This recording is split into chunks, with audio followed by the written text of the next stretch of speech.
Toodaloo, my beautiful friends. Today I'd like to show you something that goes way back, yes, to when I was 12 years old. Can you imagine me as a 12-year-old boy? Why are you pulling your pants down? No, I'm talking about my guitars, because it all started when I was 12 years old. And today I'd like to show you all of my guitars. So let's start with guitar number 1, which is a Ridgewood cheap-ass guitar, currently equipped with some single coil EMGs. Let me show you this one.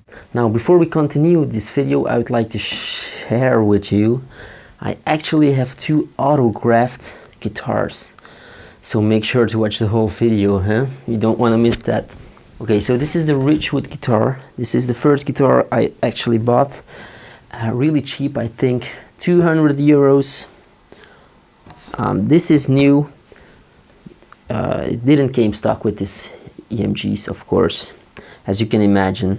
So this is a whole set that comes from EMG. I think this is even more expensive than the guitar itself. Throwing in some EMGs. Not really a big fan of single coil EMGs anyway, but yeah, so I don't really use this guitar anymore. Now let's... Oh no, I actually have a cool story about this guitar, because it's damaged.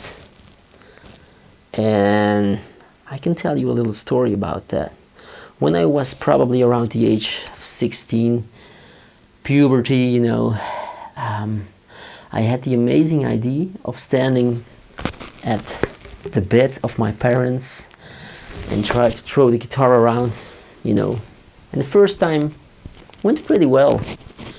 And then I gained a little bit too much confidence, and I've thrown it again around my, you know, like this, with a strap.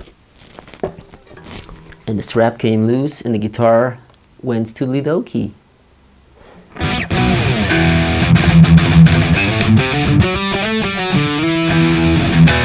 Okay, guitar number 2. This is a PV guitar. PVV type. Really good guitar. I think I bought this one for about 500 euros. Currently equipped with a Fishman Thevon Townsend set. I think I have this one in single coil mode. This is the EMG 60A, which, well, I made a video about this pickup and I've uploaded it few days ago, so if you want to check that one out, this is a really cool pickup. What else can I say? Well, it didn't came stock with an Evertune bridge, so I've thrown in a piece of wood. Not sure if you can see it, the black wood right here, to fill the gap of the tremolo bridge. And then I bought this Evertune bridge and made sure it could fit in the guitar, so I did some tweaking. Yeah, you know, I don't want to talk about this in English because I don't know the right words, you know, because I'm actually Dutch, as you can imagine. Backplate of the Evertune, and yeah, I really like this guitar. What I really love about this guitar is how it looks. I mean, look at this. Kind of like a violin or something. And yeah, it just plays really well. I also like the fact that it's a neck through. Most people prefer the feeling of wood. I don't really prefer wood. I like the feel of, you know, this painted in lacquer. Okay, so this is guitar number 3, Jackson KE3. Never really play this guitar anymore because I don't really like how it, when you sit down, it's just not really comfortable. Came stock with some Seymour Duncan pickups. Right now I've got a 81, 85 EMGs. Trem bridge. Not really a fan of trem bridges anymore. 24 frets, that's cool. I actually bought this guitar for 666 euros. Ooh. I mean, does it look like the devil to you? I don't think so. Anyway, I really like the shape of this and the color back then, and I think I was around 16, 17 years old, so I bought guitars because they looked cool.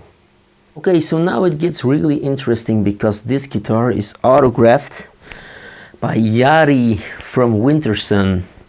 And I bought this guitar when I was around, I think, 19 years old. And I'm currently 33, so crazy actually. It's really crazy how time flies. Anyway, I bought this one from Yari, and yeah, I asked him to autograph it, so he did, because he's an awesome guy. He's an awesome player. If you don't know them, Wintersun, very epic music. Now this guitar has some really great cleans, and they come from these DiMarzio pickups. Let me show you some cleans. Not sure if the guitar is in tune, but it's quite okay.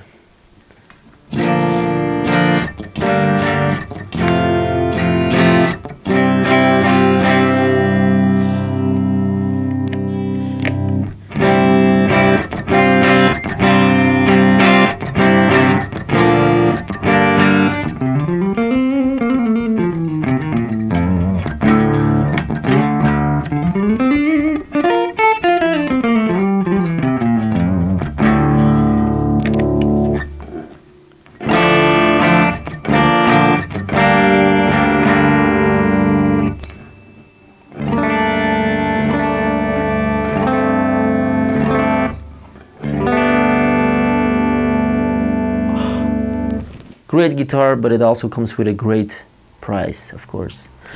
Anyway, I like this one for recording cleans and also for using tremolo stuff. So around the time that I was 20, 21, I came home drunk and I puked in my bed, and I also thought I need a 7th string. I mean, so no, to be serious, no. Okay, so I bought this 7th string guitar, quite cheap as well. I'm not sure what the price was back then. Anyway, a cheap Ibanez 7th string. Came with some stock passive pickups, which didn't sound great at all. Came with a fixed bridge. But as you can see, I've thrown in an Evertune as well. Don't have the back plate right now. And as you can see right here, I drilled through the whole guitar. No, that's not funny.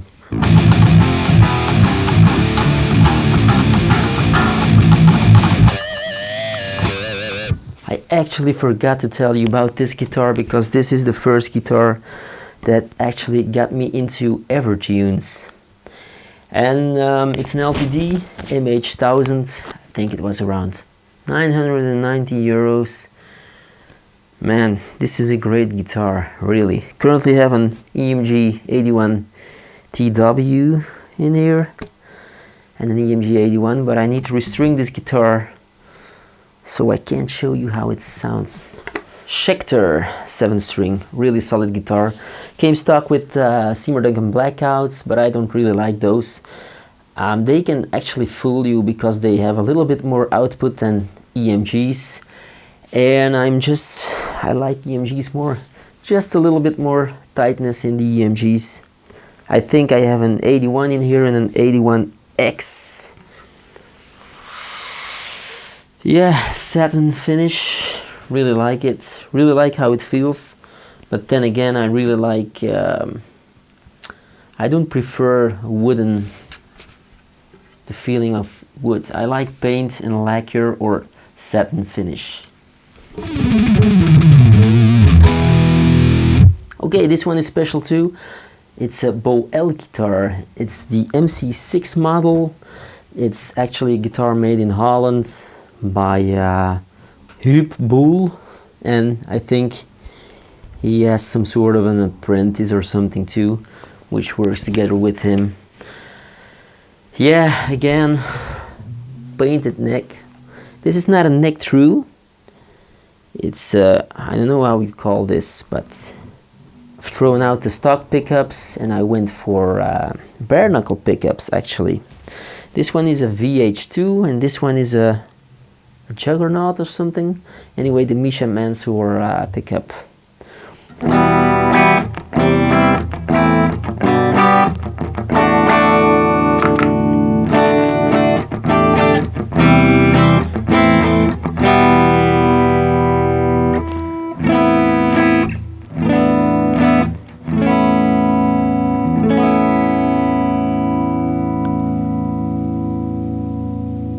Here it is, the second autographed guitar I own. This one is signed by Jeff Waters from Annihilator, I don't know. Anyway. Alright, so I have won this guitar on a Jeff Waters clinic. And they just randomly picked two persons. One could win an electric guitar and one could win this guitar. And I've won this. So yeah, that's nice. Always nice to win things. I don't really use it, so yeah. Another LTD. Also with an Evertune. EMG pickups. I think this is the Ken Susi signature model. They made some changes to the signature model. I think they have thrown in some Fishmans later and did some tweaking to the guitar. Anyway, this one plays really well and it's very similar to the MH1000 that I showed you with the Evertune bridge. But that's a 6-string guitar. Feels almost the same. So when the whole Corona pandemic started, I lost my job. Yes, awesome. And I thought I have to do something, and I started drawing a guitar in SolidWorks, and I bought some gear, and I actually made this guitar from scratch. It's not super well, it doesn't play that good, the neck is a little bit too thick, but besides that it was a nice experience, and yeah.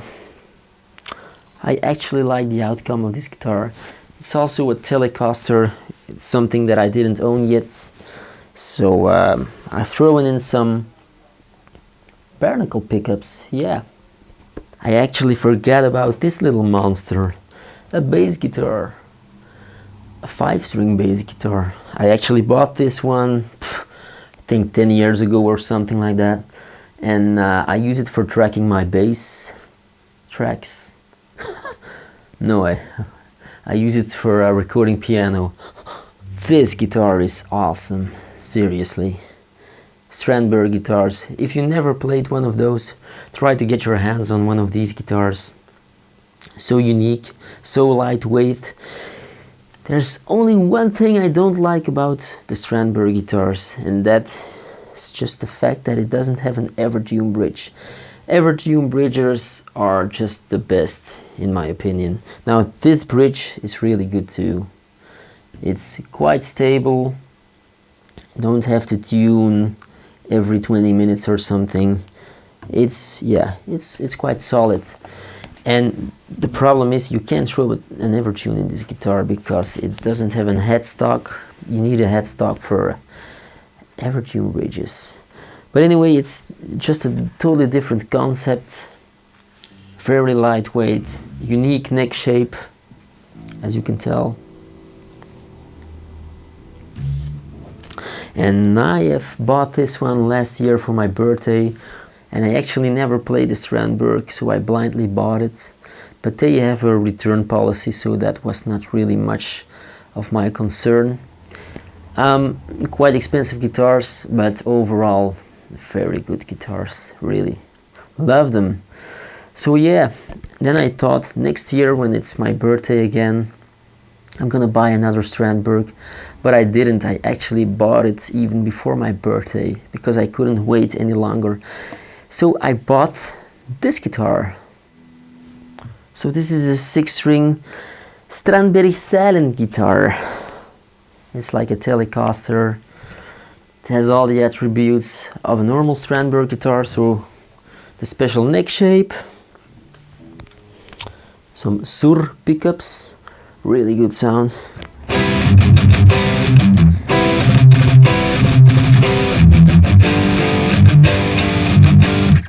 So yeah, that's the last guitar I bought, and probably my next guitar will be a Strandberg too, but I'm not really sure what I want to buy yet. I think probably another 6-string, or maybe my first 8-string.